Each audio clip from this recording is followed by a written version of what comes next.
நம்ம இப்போ water softener எப்படி க்ளீன் பண்ணணும் இந்த வீடியோ தான் பார்க்க போகிறோம். இன்ஸ்டா பேஜை ஃபாலோ பண்ணிக்கோங்க. ஸோ இதுதான் வாட்டர் சாஃப்ட்னர். இப்போ பார்த்தீங்கன்னா நம்ம ஃபஸ்ட்டு இன்லெட் வால்வு, தண்ணி உள்ளே போகிற இன்லெட் வால்வை க்ளோஸ் பண்ண போகிறோம். க்ளோஸ் பண்ணிடணும். க்ளோஸ் பண்ணிட்ட பிறகு ஸோ கீழே வந்து ட்ரைன் லைன் சொல்லுவாங்க, ஃபில்ட்ரு கீழே இருக்க ட்ரைன் லைனு, அதை வந்து ஓப்பன் பண்ணி விடணும். ஓப்பன் பண்ணி விட்டால் உள்ளே இருக்கிற எல்லா தண்ணியும் பார்த்திங்கன்னா வெளியில் வந்துடும். ஸோ இப்போ என்ன பண்ணணுன்னா மேலே வந்துட்டு ஒரு வால்வ் கொடுத்துருப்பாங்க, அது வந்து உப்பு தண்ணியை உள்ளே விடுறதுக்காக. ஸோ அந்த வால்வை ஓப்பன் பண்ணிக்கணும். ஓப்பன் பண்ணிட்டா அந்த டாப்பில் வந்து அந்த ஃபனலில் வந்து பார்த்திங்கன்னா ஒரு பீக்கரில் 800 கிராம் சால்ட்டு, அதில் வந்து 1 லிட்டர் தண்ணி ஊற்றி வச்சுருக்கோம். அது நல்லா கரைஞ்ச பிறகு கீழே இந்த வால்வை க்ளோஸ் பண்ணிடணும். க்ளோஸ் பண்ணிட்டு மேலே வந்துட்டு அந்த பீக்கரில் இருக்கிற தண்ணியை, உப்பு தண்ணியை அந்த ஃபில்டருக்குள்ளே ஊற்றிடணும்.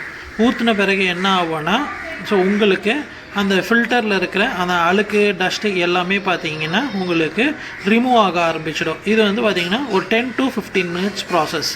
ஸோ இதை கொஞ்சம் நம்ம பொறுமையாக வெயிட் பண்ணிவிட்டு அதுக்கப்புறம் என்ன இந்த ப்ராசஸ் கம்ப்ளீட் ஆகிட்ட பிறகு பார்த்திங்கன்னா ஸோ உங்களுக்கு அந்த உப்பு தண்ணியெல்லாம் வந்து ரின்ஸ் பண்ணணும். கீழே அந்த வால்வு இருக்கு இல்லைங்களா, அந்த வால்வை பார்த்திங்கன்னா பொறுமையாக ஓப்பன் பண்ணி விட்டிங்கன்னா எல்லா தண்ணியும் வந்து பார்த்திங்கன்னா வெளில வந்துடும். ஸோ வெளில வந்த பிறகு கொஞ்சம் வெயிட் பண்ணிட்டு ஸோ மேலே நம்ம உப்பு போட்டோம் இல்லைங்களா, அந்த வால்வையும் பார்த்திங்கன்னா க்ளோஸ் பண்ணிடணும். க்ளோஸ் பண்ணிட்டு கீழே இந்த வால்வையும் க்ளோஸ் பண்ணிடணும். ரின்ஸ் பண்ண வால்வையும் க்ளோஸ் பண்ணணும். க்ளோஸ் பண்ண பிறகு மேலே இன்லெட் வால்வை திறந்து விட்டணும். திறந்து விட்டால் நம்மளுக்கு கோலால் தண்ணி வர ஆரம்பிச்சிடும். ஸோ அதுக்கப்புறம் பார்த்திங்கன்னா நீங்கள் தாராளமாக சாஃப்ட் வாட்டரை யூஸ் பண்ணலாம். ஸோ இது வந்து பார்த்திங்கன்னா ரொம்ப சிம்பிள் ப்ராசஸ், யார் வேணாலும் பண்ணலாம்.